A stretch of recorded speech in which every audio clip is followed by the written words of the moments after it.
Hi, Owen Davis from DFG Property. Just giving you a bit of an update this time about buying a investment property with a tenant already in it, so an existing tenant. Now, the pros and cons of doing that. Well, the first obvious positive one is that you've got an existing tenant in there with cash flow from day one. Which is a good thing, because then you don't have to wait around for a few weeks or a month to get a tenant in there. So your first experience with buying an investment property is a good one from day one, because you're getting that cash flow immediately.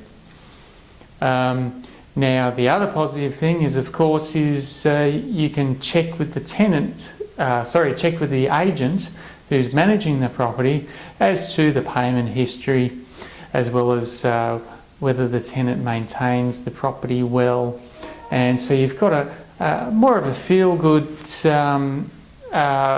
approach of whether that property will be good with that tenant in it, especially if you're a first-time investor. So always a good idea as a first-time investor, see if you can find a property with an existing tenant in it.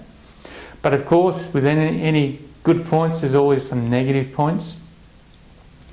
And the main negative point can be that the current market rent might be under market.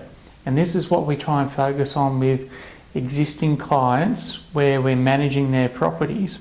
We want to make sure that the tenant is paying a current market rent, because when you go to sell and you've got an investor looking at it, if the current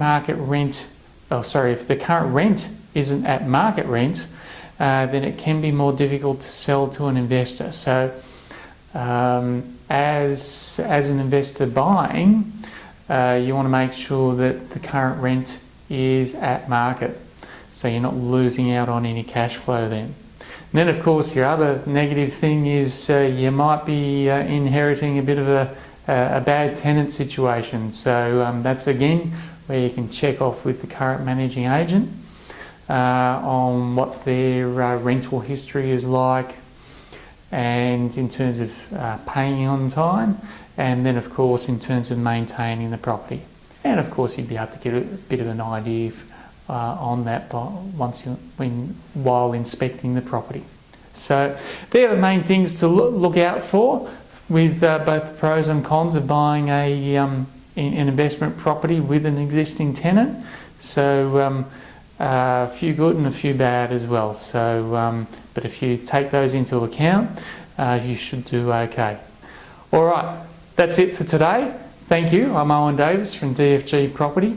If you have any further questions or queries about that, please contact us on our website, www.dfgproperty.com.au. Thank you. Until next time. Bye.